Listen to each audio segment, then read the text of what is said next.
So the next step, we're going to actually go through the process of uh, acquiring a mod and installing a mod. So again, if you're just joining us here, make sure that you are familiar with the Minecraft launcher and how to use the profile editor there, and also the hidden Minecraft folder. Those are key to everything we're about to do. So in order to run mods on Minecraft, you have to have Forge. Forge is itself a mod that modifies the game in such a way that it can accept mods. So right here you're seeing these are the steps to installing Forge. As you can see, step one is to determine which version of Minecraft your mod requires. So in order to do that, we really have to have a mod in mind before we go any further. So let's skip ahead to finding and downloading a mod. So again, here I am with a bunch more precautions. I just can't stress enough how, if you don't have these things in mind, how I'm just saving you a lot of time by giving you this information. Um, there is no singular reputable place to find a mod. Every developer, again, if you saw the previous video, every developer has their own way of publishing the mods. These are hackers. They aren't really about customer service. They're just about coding. So after a while, you get to know which sites you can trust when you're looking for mods, what they're supposed to look like, what could be a virus, what could not. There are a lot of places where um, you are misled in the hunt for mods. These are just ways that people can um, get a little bit of money for their mods that they created.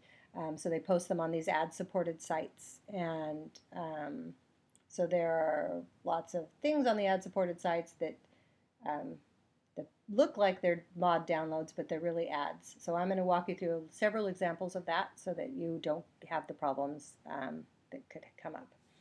Um, some sources are more reliable than others. So the hardest part of finding safe mods is to just learn to avoid those dodgy looking sites. And I'll show you some of the main examples that you come across. Proceed with caution. As with any file you download from the internet, um, before you click on a link that says download, you want to make sure you have good virus protection on your device, and you want to just triple check it. That's what I do. Before I click download, I look around, I make sure. I'm going to show you some things to look for to make sure that it's actually the mod download link and not an ad or a virus. Um, on my resources handout that's available on the shanebowenedwards.com website, um, there are some specific articles about mod safety that you can look at, um, and or show your kids, to help you again avoid the pitfalls that a lot of us fell into trying to figure this stuff out. So safe places to find mods. Um, Most mod requests, if you're a parent and your child is asking for mods, probably what happened was they were watching somebody play the mod on YouTube. They're watching some sort of a mod showcase. And the good news is that if they're a good, reputable YouTuber, in the Show More section of the mod of the YouTube video, right underneath it, there's a little Show More button, and if you click on that, it'll give you the link to the mod's download page. That's very helpful. It's a good place to start. It's not going to get you directly to the mod, I can guarantee you that, but it's a good place to start. Usually those mod links will take you to the Minecraft forum. That's the best place really to look for a mod. It's sort of like Yelp or eBay. It's because it's reviewed and moderated by the users themselves. So if somebody were trying to pull off some sort of mod that has a bad virus or does bad things, it would get pretty much knocked out in the Minecraft forum. So most links from YouTube will take you there. I'm going to show you what it looks like. When you're searching Google for a specific mod, if you're always looking for the Minecraft forum link above any other links. There are some mod providing websites out there that actually don't take you to a mod. They take you to this horrible ad-supported loop that could potentially cause your computer to crash. So um, let's see. Download links from the Minecraft forum will also take you to these ad-sponsored pages like AdFly and MediaFire. They're safe. You just have to be careful where to click. And again, I'm going to demonstrate so that you can see exactly what I'm talking about. Some mods do have their own website. Like for instance, Buildcraft is one that it takes you to. You can tell right away they're nice, clean sites. The information's really obvious, and those are reliable sources as well. There's also something called MCF Mod List. The link to that is in my resources handout. It's a searchable list of known mods organized by version, and it also tells you what other mods you need in order to run it.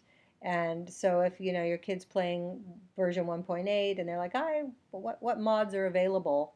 So in other words, rather than watching a YouTuber mod showcase and getting a recommendation of a mod, this is you can just go through and see, oh, these are all the mods. It's a very any mod that's on there is okay. And oh, look, animal bikes for 1.8. I wonder what that is, and you can download it. Um, there are also some amazingly cool, fun mod pack launchers. They're standalone launchers. So, if you have Minecraft, you have the Minecraft launcher. These are their own launchers. The ones that are my favorites are Technic Launcher and AT Launcher and Void's Wrath.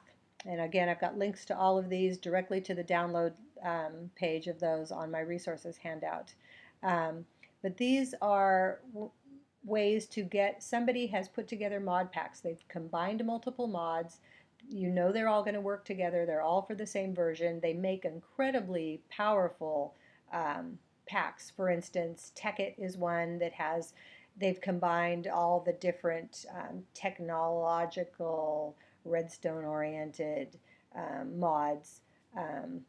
Mod Sauce is one my kids really enjoy. Crazy Craft. A lot of kids have already heard of these. Then somebody has done the work to combine mods and make it really easy to get to. So mod pack launchers are a great resource. You don't have to even go through and try and find safe mods. You could just download the launcher and your kids can pick which mod pack they want. I will tell you that they're usually pretty laggy, meaning unless you have a really super fast computer and a super fast internet connection, they might play kind of slowly. The player doesn't move around as quickly because they're so code heavy.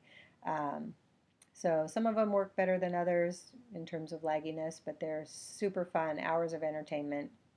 And again, they each have their own Minecraft folder associated with them. So when you download a mod pack launcher, it's going to create its own Minecraft folder, and backing that up is a really good idea to save your kids' worlds.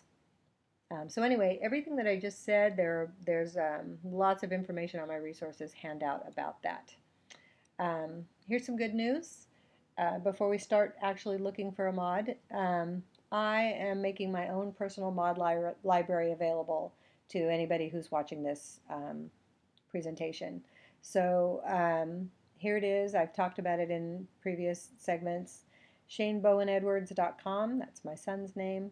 I have put up my mod library. There's 200 mods there. They're for various versions, anywhere from 1.5.2 to 1.8. I also put the Forge installers for the 5 main versions of Minecraft on that. So everything I'm about to show you is how to get mods yourself, or you could just go to my mod library and with one click download them, and I'm going to show you how to install them in your game. So you can avoid all the everything that I'm about to show you about how to avoid potential pitfalls can be you can just bypass that and go right to my mod library. If your kids want a mod that's not on there, then you need to know what I'm about to tell you.